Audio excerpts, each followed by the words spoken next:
Voltei, pessoal, estou aqui em mais um bloco falando sobre coesão referencial, como eu tinha dito no bloco anterior, anáfora e catáfora.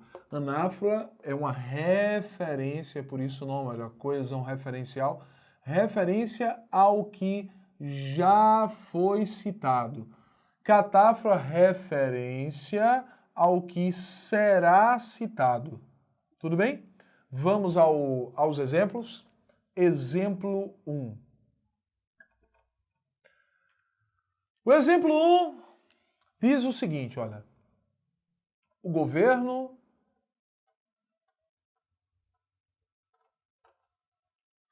investiu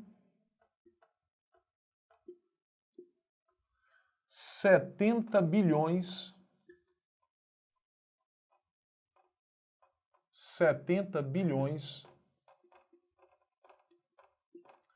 na educação.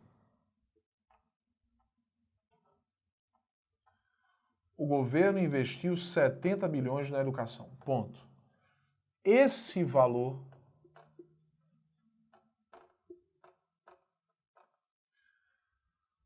foi ainda insuficiente.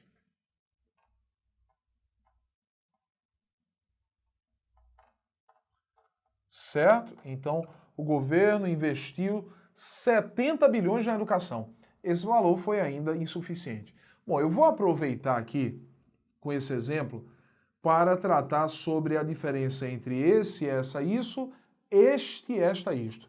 Muita gente me pergunta, Tiago, quando é que a gente utiliza os pronomes que trazem dois S's?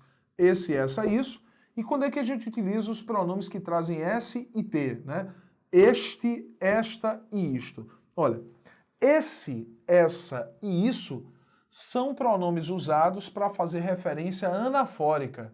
Esse, essa e isso são pronomes usados para referência anafórica. Isto é, o governo investiu 70 bilhões na educação. Esse valor foi ainda insuficiente. Esse por quê, Tiago? Porque eu estou fazendo referência a algo que já foi citado. Nesse caso, os 70 bilhões, isto é, o valor que foi insuficiente.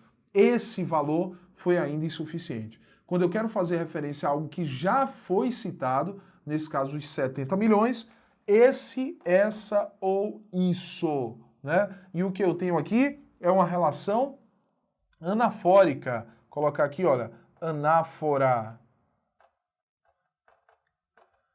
Tudo bem?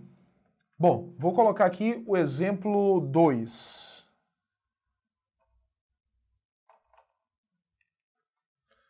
O governo, não, vou colocar assim, o investimento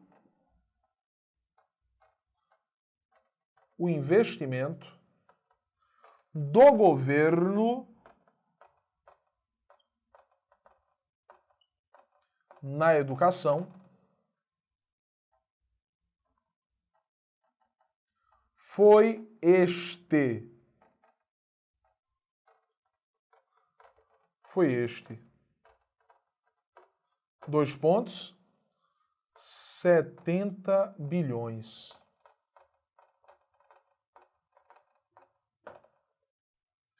O investimento do governo na educação foi este. Por que este? Porque eu vou fazer referência a algo que ainda será citado no texto. 70 bilhões. O investimento do governo na educação foi este, 2 pontos, 70 bilhões. Este, esta, isto, referência, catafórica. Eu tenho aqui uma catáfora. Olha, pessoal, isso é fundamental no processo de análise textual, certo? Além de você saber o que é interpretação, o que é compreensão, o que é extrapolação, quais são os enunciados para interpretar e compreender, você tem que saber o que é anáfora e catáfora. Faz parte do processo de entendimento do texto, né? Isso cai também em questões de compreensão e interpretação, principalmente de compreensão. Bom, mas eu disse que esse, essa, isso são pronomes usados para anáfora, este, esta, isto são pronomes usados para catáfora. Mas este, esta, isto podem também ser anafóricos. Quando? Quando eu tenho duas palavras às quais eu tenho que fazer referência. Como assim, Tiago? Olha, deixa eu apagar aqui para a gente perceber isso. Olha só.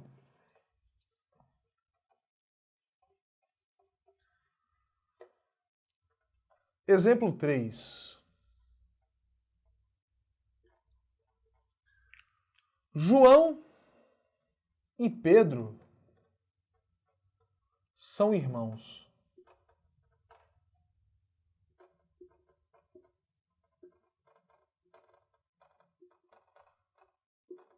Ponto.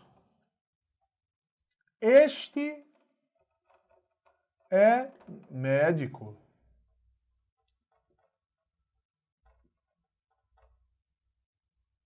Vou colocar um ponto e vírgula aqui.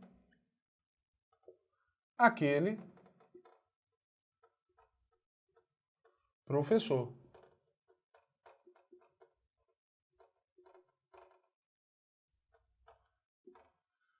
Este é médico. Aquele professor. Olha, este pronome usado geralmente para referência catafórica, mas desta vez o pronome está fazendo referência anafórica e, segundo a gramática, quando eu tenho duas palavras às quais eu tenho que fazer referência, nesse caso João e Pedro, eu vou utilizar este, esta, isto para fazer referência a quem está mais próximo. E vou utilizar aquele, aquela ou aquilo para fazer referência a quem está mais distante no texto. Tudo bem? Então, João e Pedro são irmãos. Este é médico. Quem é médico? Pedro. Aquele, professor. Quem é professor? João. Tudo bem? Tiago, por que você colocou aquele, vírgula, professor?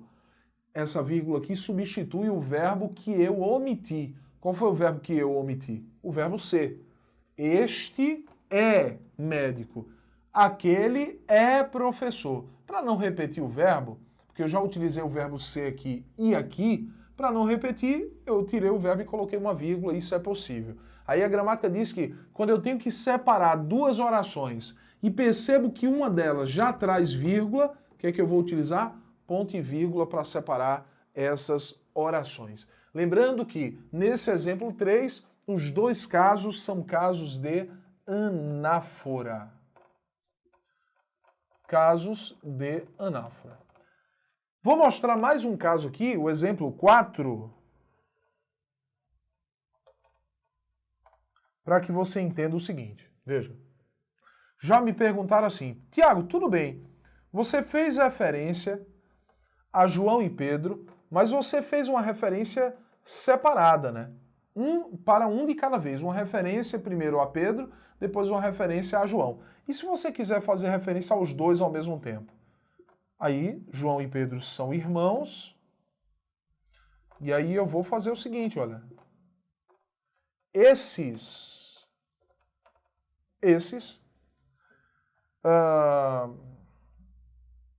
viajaram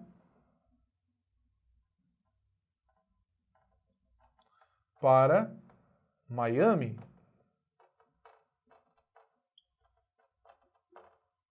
Tiago, eu posso dizer, eles viajaram para Miami? Sim, eles viajaram para Miami. Mas eu posso também dizer, esses viajaram para Miami, sem problema algum, né? Mas o que aconteceu aqui?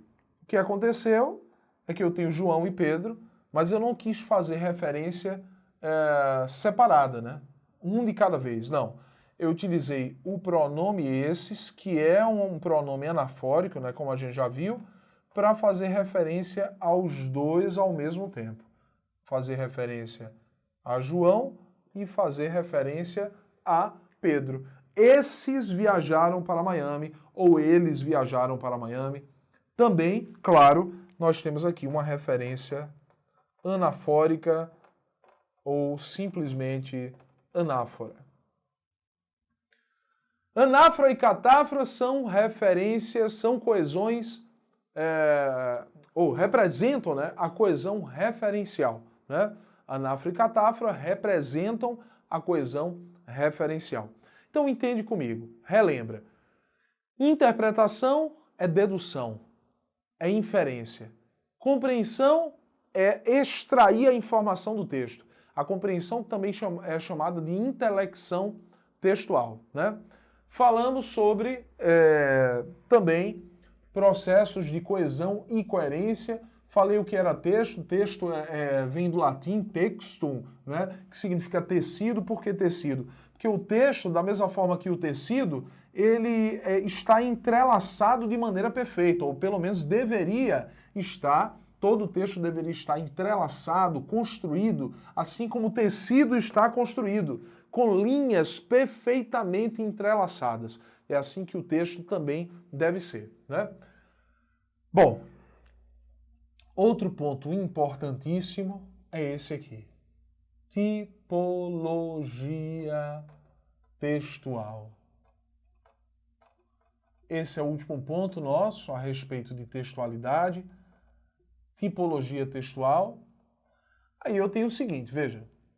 Existem 5 tipos de textos. Por favor, não confunda tipologia textual com gênero textual. Não confunda tipo textual com gênero textual. Os tipos são 5. 5 tipos de textos. E os gêneros? Bom, gêneros são dezenas, né? Talvez centenas de gêneros textuais.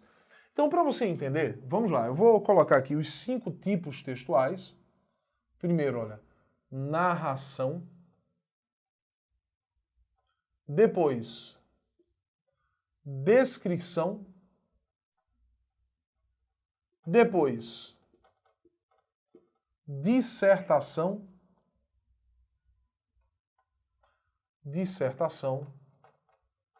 Depois, exposição.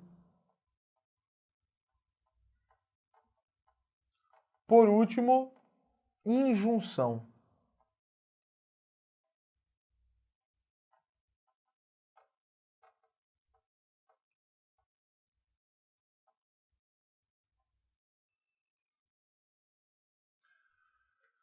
Narração, descrição, dissertação, exposição e injunção.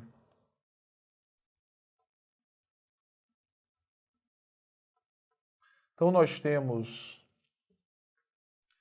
5 tipos textuais. Tiago, o que é narração? É uma história. Olha como é simples. Narração é história. Tiago, é verdade que existe a palavra história com E? Olha, existe. Ainda está no dicionário. Mas essa é uma palavra que praticamente entrou em desuso. Antes, as pessoas usavam história com E para fazer referência a uma história fictícia, ficcional, não real, né?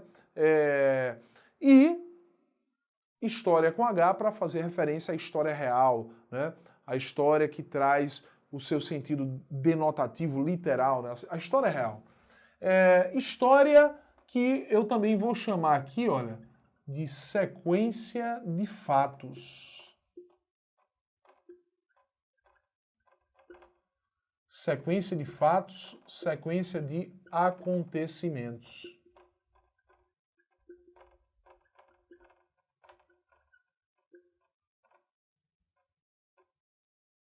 Tudo bem? Só que é o seguinte, esse é o tipo textual, narração. Só que existem vários gêneros textuais ligados ao tipo narrativo. Por exemplo, você já ouviu falar em conto? O que é um conto? É uma narrativa breve, né? O conto é sempre uma narrativa breve. Olha, Machado de Assis produzia vários contos tão breves que não chegavam a completar uma página. Há contos de Machado em meia página de um caderno, né? Então, meia página. Conto é uma narrativa breve. Quando eu falo em breve, pode ser tão curta quanto a de Machado de Assis, né? E pode ser uma narrativa que tenha 15, 20 páginas, né? Ainda é curta. O conto é curto, o texto é curto se eu considero com 15 ou 20 páginas, é um conto, né? Você já ouviu falar em fábula? O que é uma fábula? Fábula é um texto como o conto, curto, né? Só que a fábula, ela traz sempre ao final dela uma moral da história e, além do mais, os personagens da fábula são representados por animais. Personagens representados por animais. Aí eu tenho apólogo. O que é um apólogo? É uma narrativa breve também, assim como a fábula. Assim como a fábula, o apólogo traz ao final uma moral da história, né? A moral da história como a fábula. Acho que foi isso que eu disse, né? Anteriormente, a moral da história, olha, fica atento aí, eu falei isso no finalzinho, moral da história sempre na fábula e no apólogo. Tiago, e qual é a diferença do apólogo para a fábula? No apólogo, os personagens são representados por objetos. Até, se você colocar aí no Google, a história da linha e da agulha, né? É uma história em que a linha discute com a agulha. A discussão é sobre quem é mais importante na hora de tecer. A agulha diz que é mais importante porque é ela que fura o tecido e dá passagem à linha. Mas a linha diz que é mais importante porque é ela que amarra o tecido, que não deixa o tecido rasgar. Então, há essa discussão entre uma linha e uma agulha. Portanto, o que eu tenho é apólogo. Romance, o que é um romance? O romance é uma narrativa longa. Toda narrativa longa eu posso chamar de romance. Cuidado, romance não é um texto que trata sobre amor, né? Quando a gente fala de romance, você lembra de romântico, né? E aí você acha que é um texto que trata sobre amor, né? Sobre uma paixão. Não, mas romance é toda narrativa longa. Por exemplo, Harry Potter é um romance de aventura, né? Quando o romance trata sobre amor, Tiago, como é que ele é chamado? Romance romântico, né? Mas aí eu tenho o romance como uma narrativa longa. Tiago, você está falando disso por quê? Porque tudo isso que eu falei, olha, conto, fábula, apólogo, romance, são gêneros textuais ligados ao tipo narrativo. Todos eles, romance, conto, fábula e apólogo, são narrações, são histórias. Só que são histórias com características diferentes, construídas de maneira diferente, né? E se isso acontece, se elas têm construções diferentes, se elas são diferentes em algum aspecto, eu vou dizer que são gêneros textuais ligados ao tipo narrativo. É como se os gêneros fossem ramificações dos tipos narrativos, dos tipos textuais, né? Gêneros são ramificações dos tipos textuais, né? Então, narração. Descrição. Bom, a descrição é uma caracterização.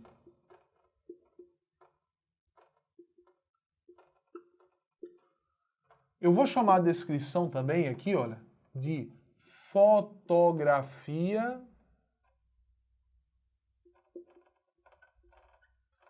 verbal.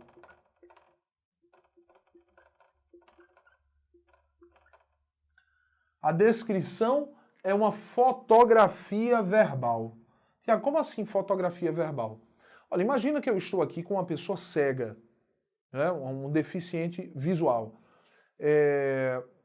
E vamos dizer que esse deficiente visual me pede para que eu descreva o estúdio, certo?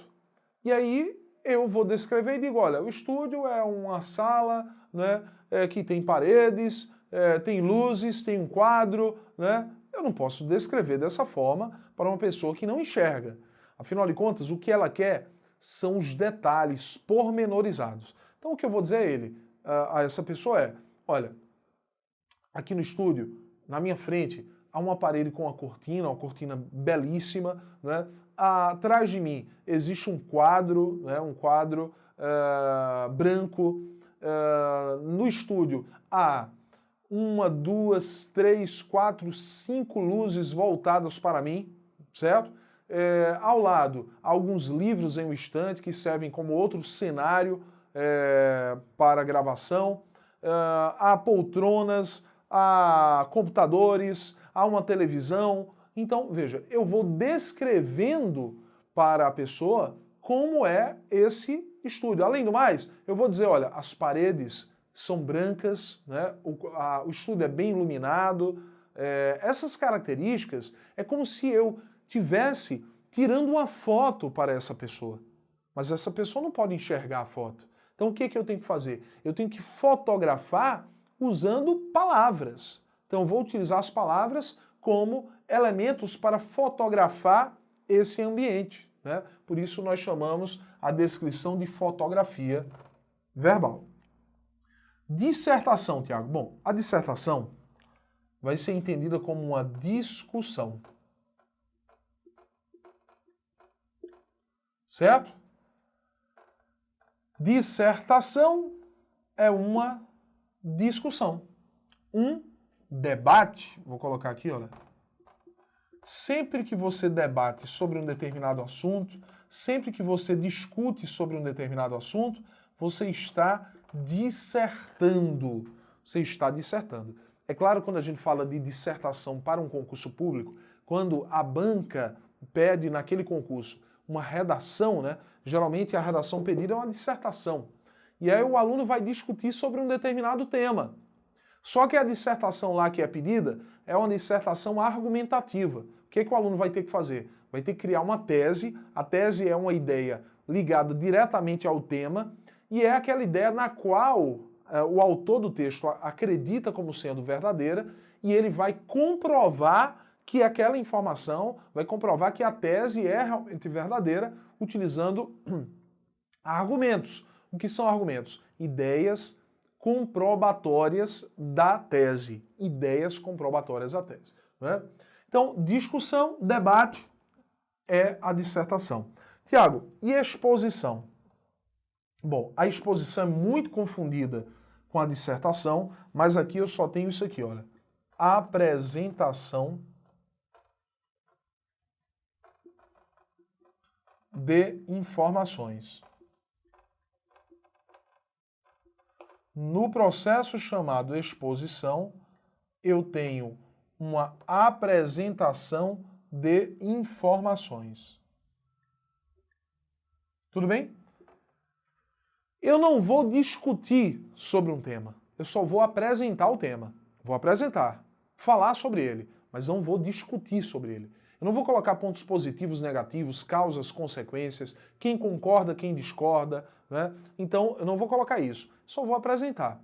Olha, imagina que eu vou ler um livro tratando sobre um livro de geografia, e lá no livro de geografia, o autor estava falando sobre Planalto, certo?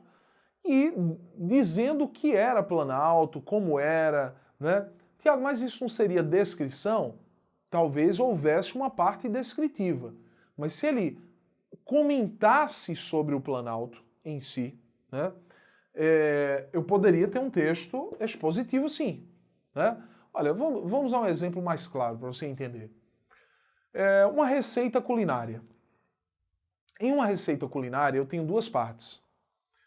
A parte dos ingredientes e a parte do modo de preparo. Observa que a parte de ingredientes só traz para nós informações. 200 gramas de manteiga, não sei quanto de farinha de trigo, não sei quantas colheres de açúcar, certo? Então, só é informação que aparece, né? Só há informações ali. Ele não discute sobre essas informações. Ele não diz para você o que é positivo ou negativo em relação aos ingredientes. Ele não vai dizer lá, 200 gramas de manteiga. Cuidado, a manteiga pode entupir as veias do seu coração. Veja, ele não vai dizer isso, né? Ele não vai discutir os pontos positivos ou negativos dos ingredientes. Ele só vai te apresentar, por isso ali eu tenho uma exposição. Isso também ocorre no manual, né? Em um manual eu percebo isso. Isso ocorre em uma bula de remédio, na bula também de remédio. Você vai encontrar a exposição em algum momento. Mas olha, tanto na receita culinária, como na bula de remédio, como no manual, vai aparecer um outro tipo de texto. Veja, vamos pegar a receita culinária. A primeira parte da receita culinária é uma parte expositiva, né? Que é a parte de ingredientes. Mas há uma segunda parte que é do modo de preparo. Lá no modo de preparo, o que eu tenho é um texto que não traz só informações. É um texto que traz uma sequência de procedimentos a serem seguidos a fim de que você chegue a um resultado pretendido, há uma sequência de procedimentos a serem seguidos a fim de que você chegue ao resultado pretendido. Isto é, na receita culinária, bata durante 5 minutos, né? Acrescente tal ingrediente, bata novamente, mexa novamente, leve ao fogo, retire depois de tanto tempo, né? Sirva ainda quente. Então, essa sequência de procedimentos é colocada para que a receita saia como planejado. Então, a sequência de procedimentos a serem seguidos a fim de que se chegue ao resultado pretendido. Só que esse tipo de texto que traz essa sequência de procedimentos, que acontece não só na receita culinária, mas também na bula de remédio, né, no manual, está aqui, olha. Injunção. Texto injuntivo também relacionado ao que nós chamamos de texto instrucional. Texto instrucional ou injunção. Aí eu vou colocar aqui, olha. Sequência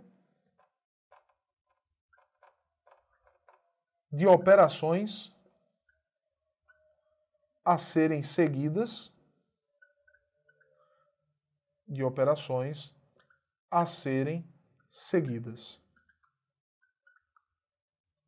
a fim de se chegar ao resultado pretendido. Vou colocar só isso aí, sequência de operações a serem seguidas, claro, a fim de se chegar ao resultado pretendido. Então, pessoal, percebe comigo, aqui eu tenho, deixa eu ficar desse lado aqui melhor, narração, descrição, dissertação, exposição, injunção. A narração é uma história, é uma sequência de acontecimentos, é uma sequência de fatos. Cuidado para não confundir tipo textual, porque os tipos só são 5, são esses 5 aqui. Não confunda tipo textual com gênero textual, né? Então, a narração é uma história, é uma sequência de acontecimentos. A fábula, o apólogo, o romance, o conto, são gêneros textuais ligados à narração. Descrição é uma caracterização, uma fotografia verbal. Eu vou fotografar um objeto, uma pessoa, um ambiente, sem usar imagem, mas usando o quê? Palavras. Isso é descrição. Dissertação, discussão, debate. Sempre que eu vou debater sobre um determinado tema, discutir sobre um determinado tema, eu estou dissertando. Exposição é uma apresentação de informações. Injunção, texto instrucional, sequência de operações a serem seguidas. Entendeu? Então, nós temos aqui uma parte fundamental para que você não se confunda na hora de analisar um texto, né? Lembrando, pessoal, eu já vi questão em prova de concurso que trabalhava com tipologia textual e dizia assim: marque a alternativa correta quanto à tipologia textual. Tranquilo, beleza, o enunciado. Só que aí na letra A ele dizia assim: o texto acima é uma narração com traços descritivos. O texto acima é uma narração com traços descritivos. Aí, Tiago, tudo bem, e como é que eu vou saber que é uma narração com traços descritivos? Muitas vezes a narração, pessoal, ela traz marcas de descrição. Mas você sabe que é narração porque quando você analisa o texto como um todo, a intenção do autor não foi de criar uma fotografia verbal. A intenção do autor foi de contar uma história. Só que no meio da história ele descreveu um personagem, ele descreveu um objeto, ele descreveu um ambiente, né? Mas a intenção do autor como um todo foi de narrar, de contar uma história. E já vi também alternativas dizendo: o texto acima é uma descrição com traços narrativos. É possível isso? Sim, é possível ter a intenção de fotografia verbal, mas no meio dessa fotografia jogar um verbo que indica ação ali no meio, né? Imagina que eu dissesse, na sala, no estúdio, há um quadro, existe um quadro, né? Existe um quadro na parte atrás de mim, né? Existe um quadro atrás de mim. Então eu coloquei o verbo existir, né? Ou então, um quadro grande para que os alunos visualizem melhor a aula, né? Olha, verbo visualizar, então já coloca um verbo que indica ação, né? Então tem que ter cuidado com isso. Eu posso ter uma descrição com traços narrativos, sim, ou a narração com traços descritivos. Tiago, numa dissertação, é possível haver narração? Sim. Na verdade, dentro de uma dissertação, você pode colocar exemplos da temática. Imagina que você vai tratar sobre violência urbana e você narra um fato lá, só que lembrando que se você vai escrever uma dissertação para um concurso público, né, essa narração, esse exemplo, não pode ultrapassar 3 linhas do teu texto como um todo, né? Por isso, o texto continuaria sendo uma dissertação, mas com traços narrativos se você colocar a narração. Tiago, eu posso ter uma dissertação com traços descritivos? Sim. Né? Eu posso começar, por exemplo, uma dissertação com uma descrição. Imagine que eu começasse uma dissertação que tratasse sobre a saúde pública no Brasil e eu começasse assim, olha, pacientes pelo chão, macas quebradas, falta de medicamento, hospital sucateado, médicos sem salário, ponto. Essa é a realidade, essa é a realidade da saúde pública no Brasil. O que eu fiz? Eu descrevi a realidade da saúde, dos hospitais, antes de começar a minha dissertação. Então, o que eu tenho é uma dissertação com marcas de descrição. Isso é possível também. Então, você tem que ficar atento a esse tipo de questão, né? E volto a dizer, pessoal, quando nós falamos de texto, o texto você só aprende praticando. E como é que se pratica? Lendo. Você tem que ler. Ah, Tiago, eu não posso assistir ao telejornal, não? Não. Só vendo o telejornal você não vai evoluir no processo de interpretação ou compreensão, né? Você tem que ler textos. Você vai ler o texto e depois, claro, fazer questões que estão associadas ao texto, né? Questões que estão associadas ao texto. É importante sempre pegar textos de provas anteriores da organizadora, ler esses textos e trabalhar em cima das questões, tanto de interpretação como de compreensão. Olha, pessoal, esse foi o nosso último bloco, né, de teoria e, claro, nós vamos trabalhar posteriormente um bloco de questões. Ver como funciona isso. Muita gente me pergunta, Tiago, como é que eu faço para ler um texto com mais qualidade? Olha, para ler um texto com mais qualidade, primeiro, você não pode ler o texto apenas uma vez. A primeira leitura tem que ser uma leitura mais rápida, direta, né, para saber sobre o que trata aquele texto. E a segunda leitura tem que ser uma leitura mais cuidadosa, mais devagar, destacando as principais informações daquele texto, né? Vai lá, destaca a informação que para você é importante, né? Tenta buscar a tese daquele texto, que é a informação principal, a tese que acontece lá na introdução, geralmente, né? Então destaca essas informações, né?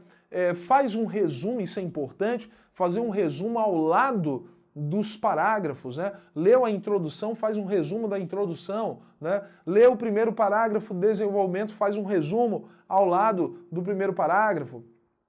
Essa é uma leitura com qualidade, né? Você não pode ler rapidamente e partir para a questão. Primeiro leia rapidamente, a primeira leitura é rápida e a segunda leitura é mais cuidadosa, né? Destacando as principais informações. Então é isso. Eu vou ficando aqui nesse bloco e no próximo bloco nós iremos trabalhar com questões. Tudo bem? Então, até o próximo bloco. Até lá. Tchau, tchau.